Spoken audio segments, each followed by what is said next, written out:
प्यारे बच्चों, इस न्यूमेरिकल को तो हम सॉल्व करेंगे और इसी से रिलेटेड एक न्यूमेरिकल आपको देंगे जिसे आप करेंगे खुद से सॉल्व।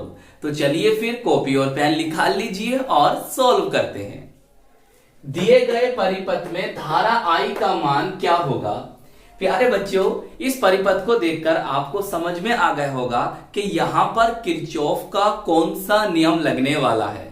यहां पर प्यारे बच्चों हम इस न्यूमेरिकल को किरचॉफ के प्रथम नियम से करेंगे, जिसे हम धारा नियम या संधि नियम भी कहते हैं। और क्या होता है ये? सर, ये होता है किसी वैद्युत परिपथ की किसी भी संधि पर मिलने वाली धाराओं का बीजगणितीय योग शून्य होता है।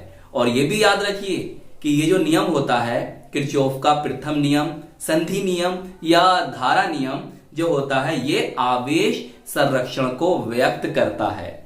चलिए फिर, तो प्यारे बच्चों अब आप ये लिखेंगे किरचॉफ के प्रथम नियम से धारा नियम या संधि नियम सिग्मा I बराबर 0 होता है। अब प्यारे बच्चों, इस न्यूमेरिकल को सॉल्व करने के लिए आपको चिन्ह परिपाटी पता होना चाहिए, चिन्ह परिपाटी का ज्ञान होना चाहिए।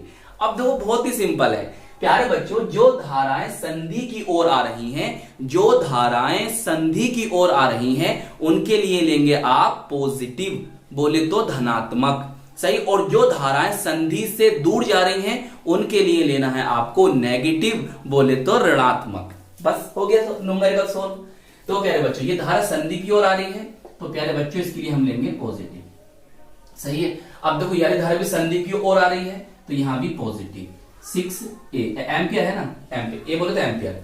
अब प्यारे बच्चों देखो, ये धारा भी संधि की ओर आ रही है, तो ये भी क्या आ जाएगा, 3 आ जाएगा, सही है। देखो, ये धारा क्या हो रही है प्यारे बच्चों, संधि से दूर जा रही है, ये जा रही है, तो इसके लिए -3।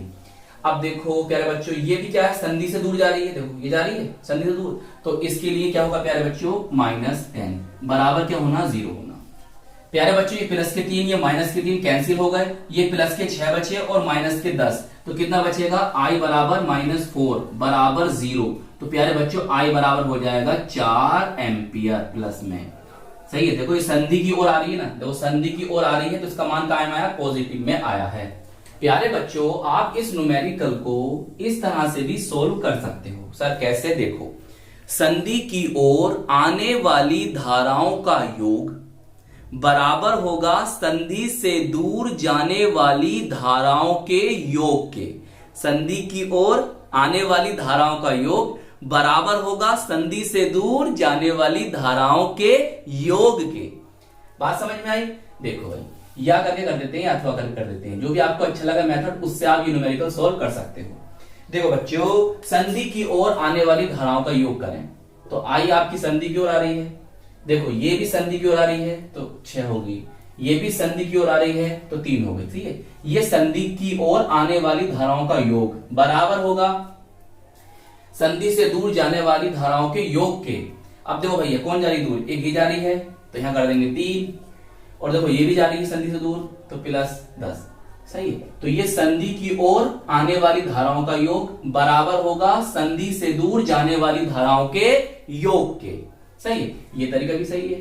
देखो ये कितना हो गया, सही, तो 9 हो गया। ये कितना हो गया, सही 13 हो गया। तो I बराबर 13 - 9, तो I बराबर कितना आ जाएगा, 4 एम्पियर, सही है। एम्पियर ऐसे लिख लो, एम्पियर चाहे ऐसे लिख लो, एम्पियर आपकी मर्जी है, हिंदी में लिख सकते हो, लेकिन यहाँ पर ही लिखा है, तो हमने भी ए लिखा है। चलिए नोट कर लीजिए प्यारे बच्चों।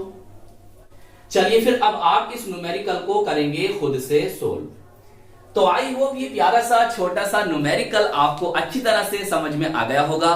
तो प्यारे बच्चों, अपने इस प्यारे से चैनल को सपोर्ट कीजिएगा, वीडियो को लाइक कीजिएगा, अपने दोस्तों में, अपने साथ के पढ़ने वालों में जरूर शेयर कीजिएगा, और अपने इस प्यारे से चैनल को सब्सक्राइब भी कर लीजिएगा। हम मिलेंगे आपको इसकी नेक्स्ट वीडियो में। जय हिंद, जय भारत।